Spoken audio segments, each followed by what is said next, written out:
Wherever it occurred, schooling through the 18th and 19th centuries heavily invested its hours with language, philosophy, art, and the life of the classical civilizations of Greece and Rome.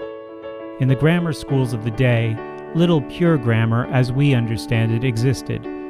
They were places of classical learning. Early America rested easily on a foundation of classical understanding, one subversive to the normal standards of British class society. The lessons of antiquity were so vital to the construction of every American institution, it's hardly possible to grasp how deep the gulf between then and now is without knowing a little about those lessons. Prepare yourself for a surprise.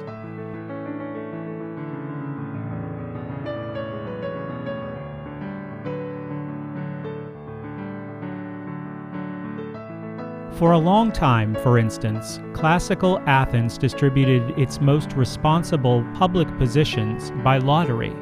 Army generalships, water supply, everything. The implications were awesome. Trust in everyone's competence was assumed. Professionals existed but did not make key decisions. They were only technicians, never well regarded because prevailing opinion held the technicians had enslaved their own minds. Anyone worthy of citizenship was expected to be able to think clearly and to welcome great responsibility. As you reflect on this, remember our own unvoiced assumption that anyone can guide a ton of metal traveling at a high speed with 3 sticks of dynamite sloshing around in its tanks. When we ask what kind of schooling was behind this brilliant society, which has enchanted the centuries ever since, any honest reply can be carried in one word: none. No boys and girls spent their youth attending continuous instruction under the command of strangers. Indeed, nobody did homework in the modern sense. None could be located on standardized tests. The test that mattered came in living. The idea of schooling free men in anything would have revolted Athenians. Forced training was for slaves. Among free men, learning was self-discipline, not the gift of experts. The word school itself means leisure. Leisure in a formal garden to think and reflect. Plato, in the Laws, is the first to refer to school as learned discussion. In Athens, instruction was unorganized even though the city-state was surrounded by enemies and its own society engaged in the difficult social experiment of sustaining a participatory democracy. For its 500-year history from Homer to Aristotle, Athenian civilization was a miracle in a rude world. Teachers flourished there, but none was grounded in fixed buildings with regular curricula under the thumb of an intricately layered bureaucracy. There were no schools in Hellas. For the Greeks, study was its own reward. Sparta, Athens' neighbor, was a horse of a different color. Society in Sparta was organized around the concept of cradle-to-grave formal training. The whole state was a universal schoolhouse. Official prescriptions for the population filled every waking minute, and the family was employed as a convenience for the state. Sparta's public political arrangements were an elaborate sham, organized nominally around an executive branch with 2 legislative bodies, but ultimate decision-making was in the hands of a small elite who conducted state policy among themselves. The practical aspect of imitation democracy figures strongly in the thought of later social thinkers, such as Machiavelli and Hobbes, as well as in the minds nearer our own time, who had influence on the shape of American forced schooling. Spartan ideas of management came to American consciousness through the classical studies in early schooling, through churches, and also through interest in the German military state of Prussia, which consciously modeled itself after Sparta. As the 19th century entered its final decades, American university training came to follow the Prussian-Spartan model.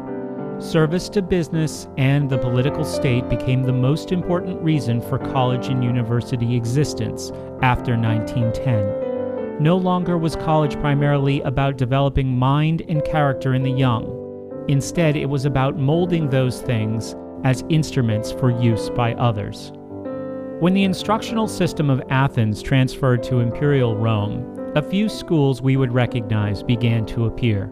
The familiar punishment practices of colonial America can be found anticipated vividly in the famous fresco at Herculaneum, showing a Roman schoolboy being held by two of his classmates while the master advances, carrying a long whip.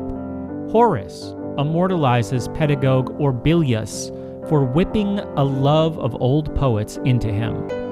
The word pedagogue is Latin for a specialized class of slave assigned to walk a student to the schoolmaster. Over time, the slave was given additional duties.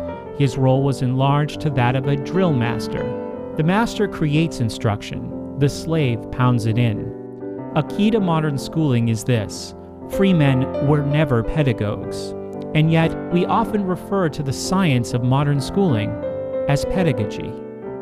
The unenlightened parent who innocently brings matters of concern to the pedagogue, whether that poor soul is called the school teacher, principal, or superintendent, is usually the beginning of a game of frustration which will end in no fundamental change.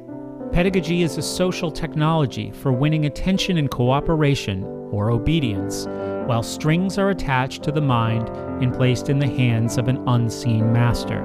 This may be done holistically, with smiles, music, and light-duty simulations of intellection, or it can be done harshly, with rigorous drills and competitive tests.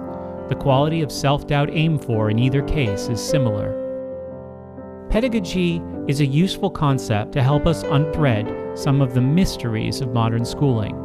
That it is increasingly vital to the social order is evinced by the quiet teacher pay revolution that has occurred since the 1960s. As with police work, to which pedagogy bears important similarities, school pay has become relatively good, its hours of labor short, its job security first-rate.